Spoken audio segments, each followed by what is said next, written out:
अस्सलाम वालेकुम। आज हमारा CS 201P का लेक्चर नंबर 3 है जो हम लोग स्टार्ट करेंगे।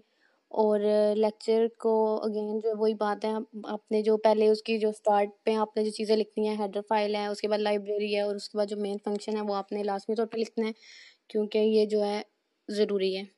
ठीक है, उसके बाद हम लोग जो बात करेंगे वो आज हमारी बाकी की डाटा टाइप्स हैं। 4 रह गया था हमारा, फ्लोट और बूल।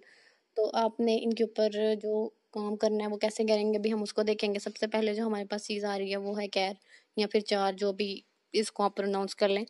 तो इसके अंदर हमने कहा था कि हम एक सिंगल डाटा जो है रख सकते हैं। तो चार जी के नाम से मैंने एक डिक्लेयर कर लिया वेरिएबल, और जी के अंदर मैंने वैल्यू दे दिया है ए की। ठीक है, और मैंने सी पे लगा देना सेमी कॉलन, ताकि ये वैल्यू जो है इसको असाइन हो जाए और ये इनिशियलाइज हो जाए। और देन हम सी आउट करेंगे जेड को, ताकि वो जो है आगे हमारा प्रोग्राम है वो शो हो जाए। तो अब हमने सी आउट कर दिया। अब हम इसको कंपाइल एंड रन करेंगे और हमारी जो ए वैल्यू है वो हमें स्क्रीन के ऊपर डिस्प्ले हो जाएगी। तो वेटिंग, तो अब ये देखेंगे उसने जो हमारा स्क्रीन के ऊपर वैल्यू शो की है वो ए आ गई है। एज मैंने कहा था कि इसके अंदर हम सिर्फ एक एक जो है अल्फ़ाबेट उसको शो कर सकते हैं। इससे ज़्यादा आप अगर करेंगे तो वो जो है एक एरर जो है वो जनरेट कर सकती है। ठीक है, इसके अलावा नेक्स्ट हमारी जो डाटा टाइप हमने करनी थी वो है फ्लोट। तो फ्लोट के अंदर हम लोग जो है वो पॉइंट्स वैल्यू जो होती हैं वही रख सकते हैं, उसके अलावा कोई वैल्यू नहीं रख सकते। तो इसलिए हम जी के अंदर कोई भी वैल्यू 0.01 जो है वो स्टोर कर रहे हैं। और जब मैं इसको कहती हूँ सी आउट एंड देन हम इसको कर देते हैं कंपाइल एंड रन, और फिर देखेंगे कि ये क्या शो करता है। करना इसने 0.01 है, लेकिन जो है हर एक चीज़ दिखानी है। तो ये 0.01 जो है उसने हमें स्क्रीन के ऊपर दिखा दिया। ठीक है, और नेक्स्ट हमारे पास जो टाइप थी वो थी बुलियन, जिसके लिए हम BOOL से भी लिखेंगे। तो उसमें क्या था कि आप सिर्फ ट्रू और फॉल्स जो है वो यूज़ कर सकते हैं।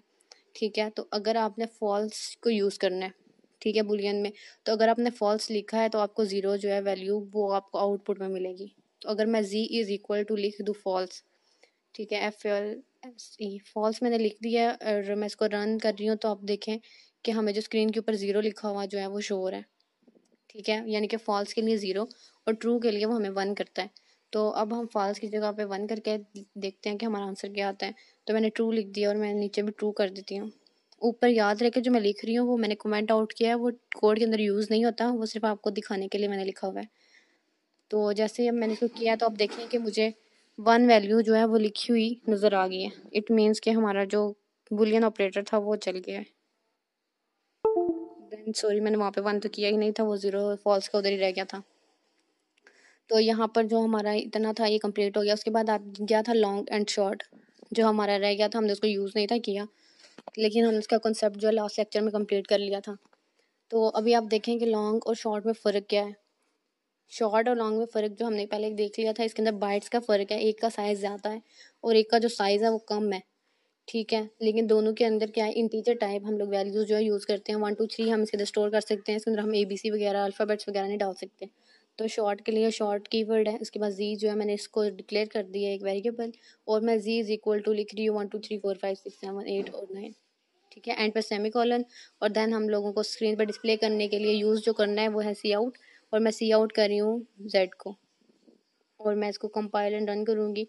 तो आप देखेंगे कि हमारी जो वैल्यू है वो आप देखें जो मैंने लिखी थी जी के आगे, और आगे 13035 माइनस में है। ये क्यों आया नेगेटिव साइन इसके साथ और गलत वैल्यू? क्योंकि शॉर्ट के अंदर इतना स्टोरेज ही नहीं है, क्योंकि वो 2 बाइट्स का था और इसके अंदर इतना स्टोरेज नहीं होता कि वो इतनी लंबी वैल्यू जो है अपने अंदर स्टोर कर ले। सो इस वजह से उसने हमारी वैल्यू भी ख़राब कर दिया, और उसके बाद जो है उसने हमारी वैल्यू के साथ नेगेटिव भी लगा दिया।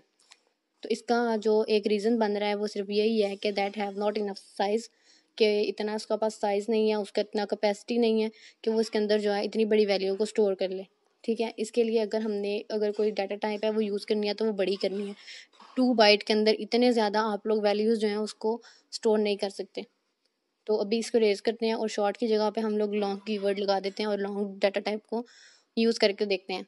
देन कंपाइल एंड रन करते हैं, और आप देखें कि कंपाइलर रन करने से लॉन्ग के पास 8 बाइट थे। ठीक है, तो उसने जो 8 बाइट थे उसको यूज़ किया और हमारी जो सारी वैल्यू थी उसको अपने अंदर स्टोर कर लिए।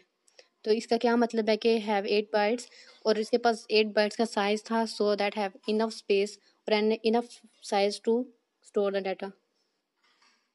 तो लेकिन इतना भी नहीं है कि जो लॉन्ग है वो समटाइम्स होता है इतना ज़्यादा डाटा स्टोर नहीं कर सकता। ठीक है, इतनी ज़्यादा उसके पास स्पेस नहीं होती, वो कभी कभी कर लेता है, लेकिन ये वैल्यू हमारे पास चूँकि छोटी थी और बहुत ज़्यादा वैल्यू थी, इस वजह से उसने कर लिया। लेकिन अगर आप वैल्यू चेंज करते हैं, जैसे इतनी बड़ी मैंने वैल्यू लिख दी है, तो अब इसको मैं कंपाइल एंड रन करूँ तो आप देखें तो ये भी एरर जनरेट करेगा। तो कंपाइल एंड रन कर दिया, और अब ये देखें इसने भी पता नहीं वैल्यू का क्या से क्या बना दिया और साथ में नेगेटिव लगा दिया। तो इसके लिए भी ये जो है, ये इतना ज़्यादा 8 बाइट्स जो है, ये स्टोरेज का डाटा ये कभी कभार कम पड़ जाता है, तो उसके लिए हम लोग एक डाटा टाइप यूज़ करते हैं। सॉरी, अभी हम इंट के अंदर भी पहले इसको डाल के देखते हैं। तो जो इंट है उसके पास भी इतनी जगह नहीं होती कि वो उसको करे। आप देखें इसने भी जो है हमें गलत वैल्यू दे दी है। तो अगर आपने इतनी बड़ी वैल्यू को स्टोर करना है तो उसके लिए जो आप लोग चीज़ यूज़ करेंगे वो होगी स्ट्रिंग वैल्यू। ठीक है, तो इसके पास भी जो है इतना ज़्यादा डाटा नहीं था इंट के अंदर, तो इंट को भी हम लोग यूज़ नहीं कर सकते। जो स्ट्रिंग है उसके अंदर आपको ये फ़ायदा होता है कि वो एज इट इज़ वैल्यू जो है वही आपको शो करती है, चाहे आप जितनी लंबी वैल्यू लिखते हैं। लेकिन स्ट्रिंग में एक जो चीज़ आपने याद रखनी है कि हर वैल्यू अपने डबल कोटेशंस के अंदर लिखनी है। ठीक है, अब मैं इसको कॉपी कर लेती हूँ और देन डबल कोटेशंस लिख के मैं उसके अंदर कॉपी कर दूँगी। तो ये पेस्ट हो गई है, और अब मैं इसको कंपाइल एंड रन करूँ तो आप देखेंगे स्ट्रिंग हैव इनफ स्पेस के वो जो है इतना ज़्यादा जो है वो शो कर देगा डाटा। कंपाइल एंड रन, तो अब ये देखिए उसने सेम टू सेम जो वैल्यू थी हमारी वो उसको यहाँ पे शो कर दिया है। तो स्ट्रिंग डाटा टाइप को आप लोग जो है इतना बड़ा जो डाटा है या जिसके अंदर बहुत ज़्यादा स्टोरेज लगता है उसके लिए यूज़ कर सकते हैं। इसके बाद जो हमारे पास चीज़ रह गई थी वो थी डबल। स्ट्रिंग के लिए एक और बात जो है वो याद रखनी है कि ऑलवेज जो है विद इन डबल कोटेशन इसको आप लोग यूज़ करेंगे। अगर इसके अलावा आप लोग लिखेंगे तो वो एरर जनरेट कर सकता है। ठीक है, और स्ट्रिंग जो है इसके अंदर जो भी वैल्यू होगी वो एज इट इज़ ही शो होती है। स्ट्रिंग के अंदर आप लोग सिवाय इंटीजर वैल्यूज़ के ABC अल्फ़ाबेट एनीथिंग जो है वो आप लोग लिख सकते हैं, उसका कोई मसला नहीं है। और अब हमारी चीज़ आ जाती है डबल। तो डबल का भी सेम वैसा ही सिंटैक्स है, डबल लिखना है हमने बस कीवर्ड, और उसके अंदर हम लोग कोई बड़ी जो है वो अपनी पॉइंट वैल्यू दे सकते हैं, जैसे 0.0056 मैंने लिख दिया है। और अब हम इसको सी आउट करेंगे, सी आउट जेड कर दिया। अब हम इसको कंपाइल एंड रन करते हैं और देखते हैं हमारा क्या रिजल्ट शो होता है।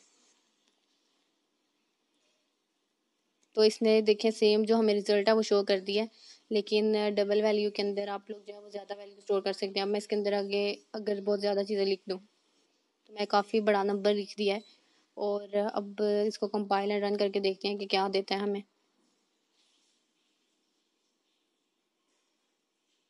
तो अब ये देखें कि उसने भी जो हमें है वो स्टार्ट के इंटीजर्स दे दिए हैं और एंड से हमारी हमें पूरी वैल्यू नहीं दी, क्योंकि इसके पास भी कभी कभी आके जो हमारा है ना स्टोरेज, वो इसके पास भी साइज इसका जो है वो कम पड़ जाता है।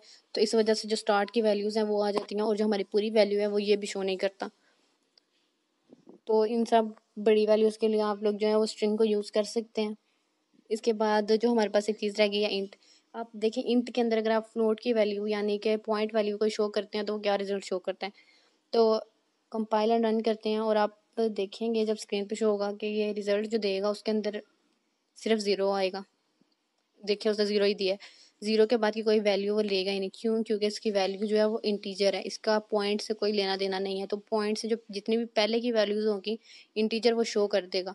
लेकिन अगर आप स्ट्रिंग जी लिखेंगे और इसके एंड पे और स्टार्ट में जो है वो कोटेशन मार्क्स लगा दें,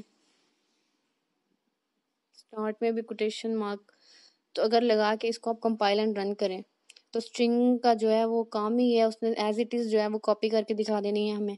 तो अब जब ये कंपाइल एंड रन होगा तो ये देखिए उसने सेम टू सेम जितनी भी लंबी वैल्यू थी पॉइंट के साथ हमें वही जो उसका रिजल्ट है वो शो कर दिया। ठीक है, तो यहाँ पर जो है हमारा कंप्लीट हो गया, हमने सारे वेरिएबल्स को देख लिया है। और वेरिएबल्स के बाद हम लोगों ने डाटा टाइप जितनी भी थी वो भी देख ली हैं अभी तक। और इसके बाद जो है हमारा जो थोड़ा सा फर्दर रह गया है वेरिएबल्स के बारे में, वो हम लोग नेक्स्ट लेक्चर में देखेंगे। और उसके बाद जो है हम लोग अपनी प्रैक्टिस स्टार्ट करेंगे कि पेपर में कैसा कोड देंगे वो हमें लिखने के लिए, या कैसा कोड मिलेगा तो हम उसके अंदर से एरर निकाल के लाएंगे। तो नेक्स्ट लेक्चर जो है हमारा एक सीखने वाला रह गया, उसके बाद हम थोड़ी सी प्रैक्टिस करेंगे।